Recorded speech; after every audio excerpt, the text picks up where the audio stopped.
After a year and a half, I'm finally getting to reviewing my Surface Pro 9 Intel version, and I've got a lot of feelings about it. It's been nearly 10 years, or over 10 years now, since the original Surface RT released, and I loved that device, so much so that I threw a party for it on its 10-year anniversary when the Surface Pro 9 released. I was very, very excited, but it felt like I was one of the only ones that was excited about it. Now, don't get me wrong, there were a lot of fans that joined this channel during that time. I know a lot of you are big fans of the Surface, and I'm glad, and I'm right there with you. But it feels like Microsoft threw a big party for it, only to kind of forget it afterwards. The Surface Pro 9 didn't feel like as big of a launch as it could have been. It didn't feel like maybe, hopefully, the Surface Pro 10 launch would be. Because Microsoft made this big physical, structural evolution just a few years ago with the Surface Pro X and the Surface Pro 8 with a redesign, but then they kept the same design through the Surface Pro 9, and they'll likely do the same thing through the Surface Pro 10. Now, don't get me wrong, the Surface Pro 9 5G model was probably the more interesting of the two models, and that's the one that I reviewed last month, which you should check out.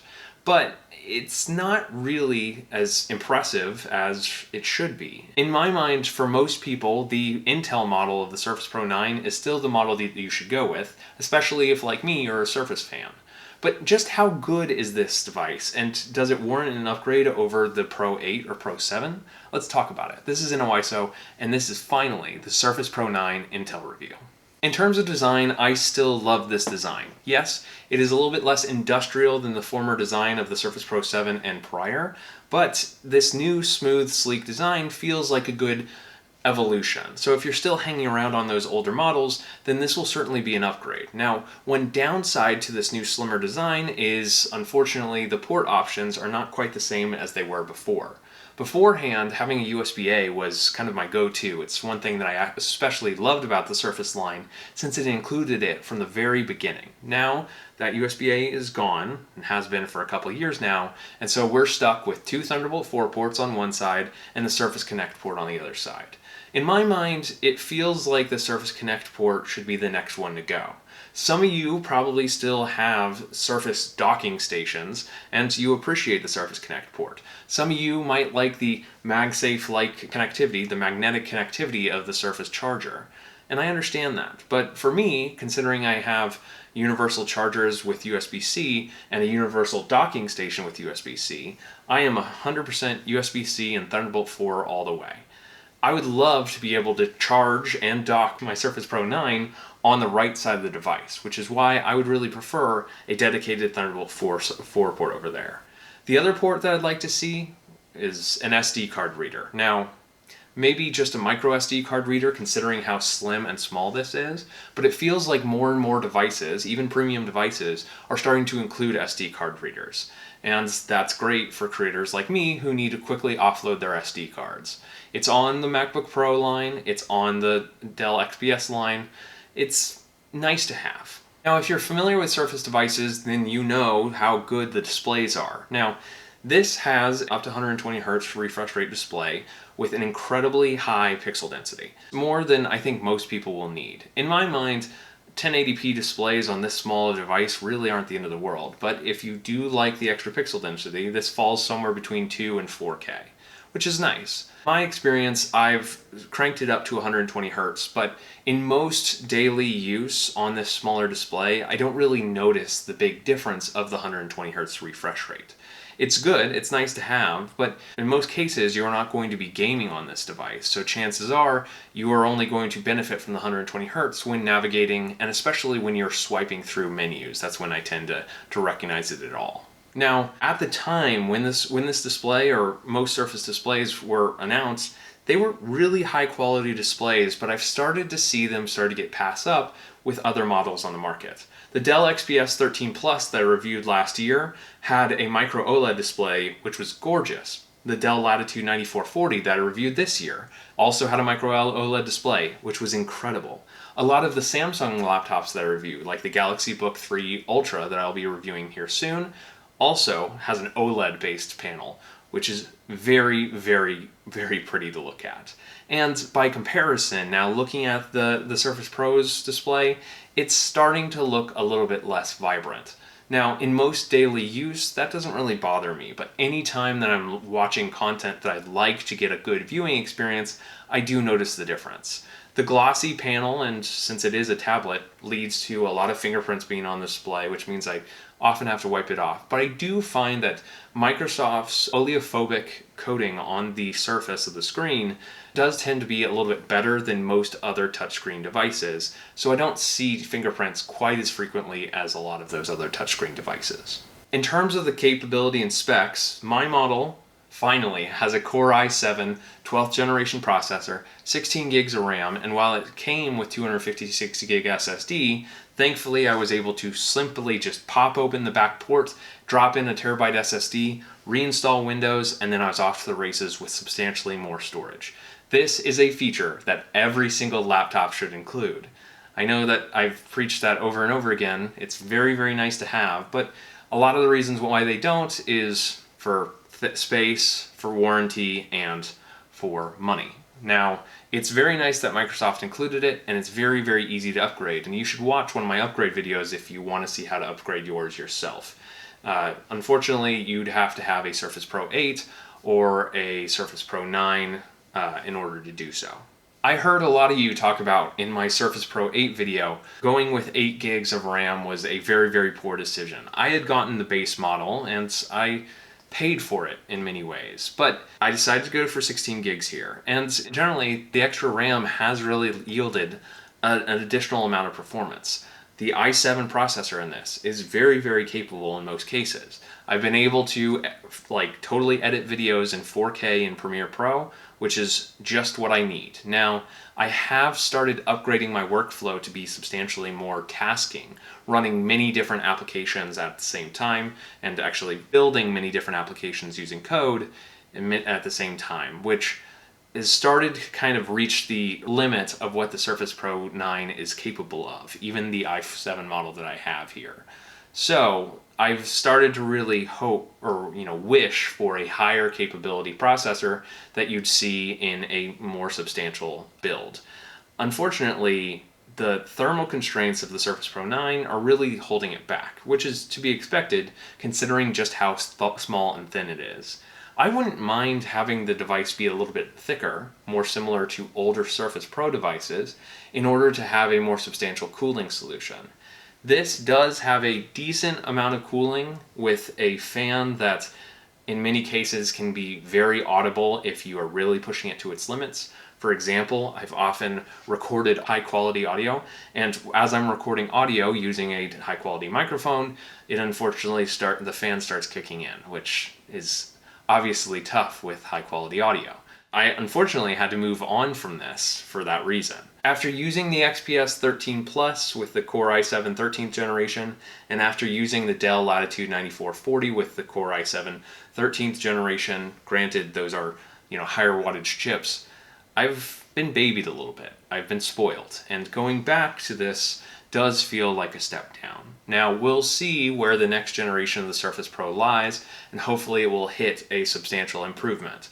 And we'll talk about whether that improvement will be found in the Qualcomm model as well, assuming that the Snapdragon X is going to be in the Surface Pro 10 Qualcomm or 5G model.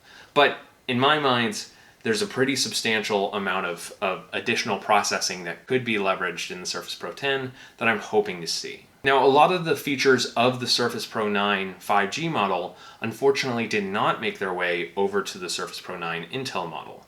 This is like the automatic camera reframing feature or the automatic noise isolation or removing noise from the background, because those are features that Microsoft specifically built out for the SQ3 chip, which is a little bit of a bummer because all of those features realistically could be handled by the substantially more capable horsepower here. Now, Microsoft might have added some efficiency-based compute into the chip, the SQ3 chip, that enabled it to do it with more power efficiency, but I still would have liked to see the optional feature in here, even if it meant taking a hit to the battery life. Because a lot of times when I'm on a video call, for example, I'm nearby a desk where I can plug in my Surface to the wall, so I'm okay if it's going to hit a little bit more to the battery. Speaking of which, this battery life was actually pretty substantial, considering I've seen anywhere between 4 to 6 hours in a lot of different Surface devices.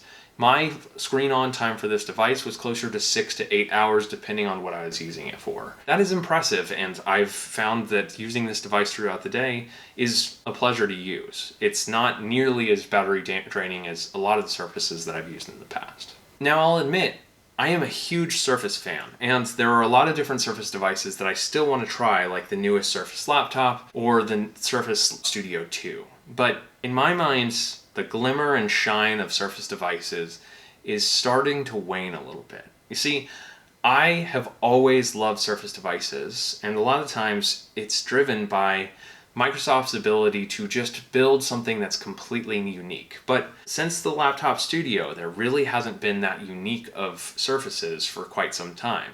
You could point to the Surface Duo, but I'd ask you where's the Surface Duo anymore?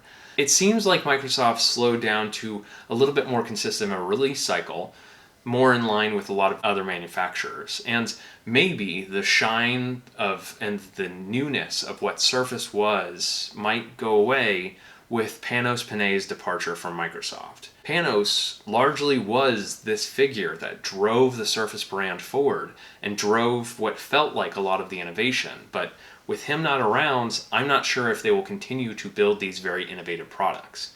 And we are on the verge of a massive amount of innovation across the computing industry.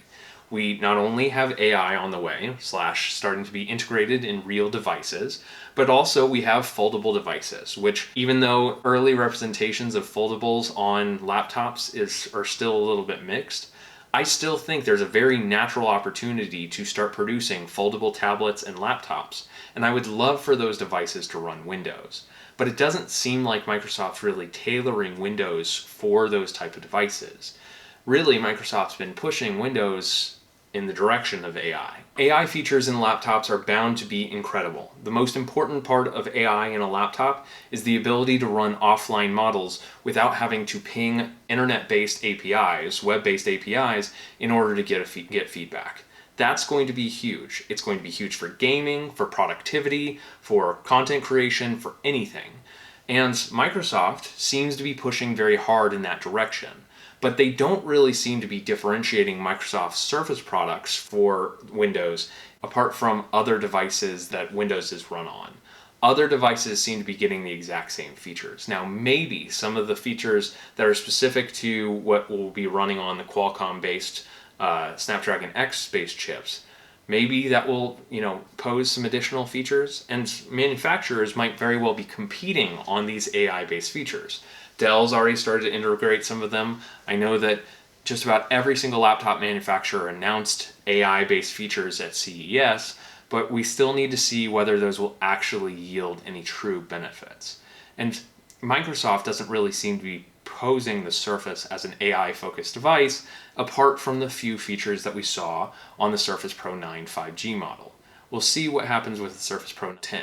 On the flip side of that, in terms of foldable devices, Microsoft canceled its only dual screen based device, the Surface Neo, for Windows a couple of years ago, which was a bummer because I was very excited to see that. We are looking instead from other manufacturers who have been manufacturing, I think Lenovo and others, have been manufacturing dual screen based devices and foldable based devices, which are very, very exciting because they drastically change your interactions with a device and can be more portable for the same amount or even more screen real estate.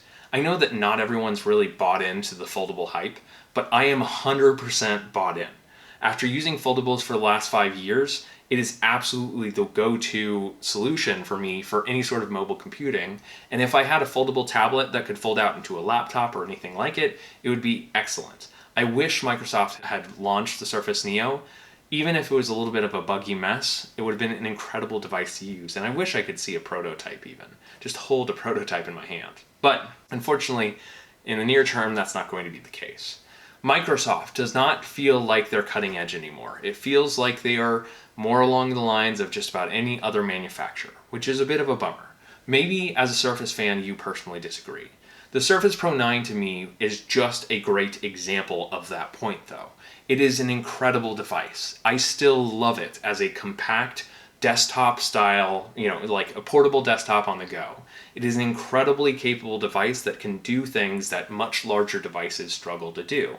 And it has the ability to flip out into a tablet. You can write on it with a Surface Pen and have a tablet-ish experience. If you noticed, I didn't really talk much about the tablet experience because in my mind, even on Windows 11, it still sucks. Microsoft has made a lot of improvements to the tablet experience in various ways. For example, the ability to free write text on the screen and have it fill into a text box naturally, that is a nice to have.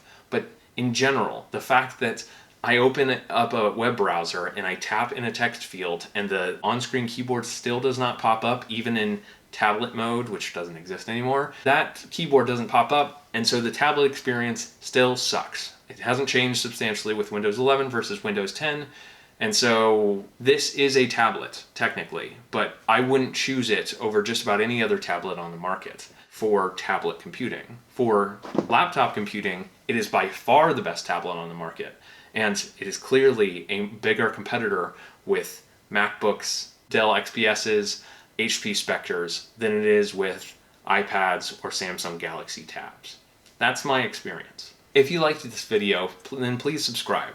I'd love to see more folks follow the channel, especially Surface fans. We're bound to release a lot of Surface content this year. There are a lot of things planned, so be sure to get subscribed down below and let me know down in the comments if there's anything specifically you want to hear about.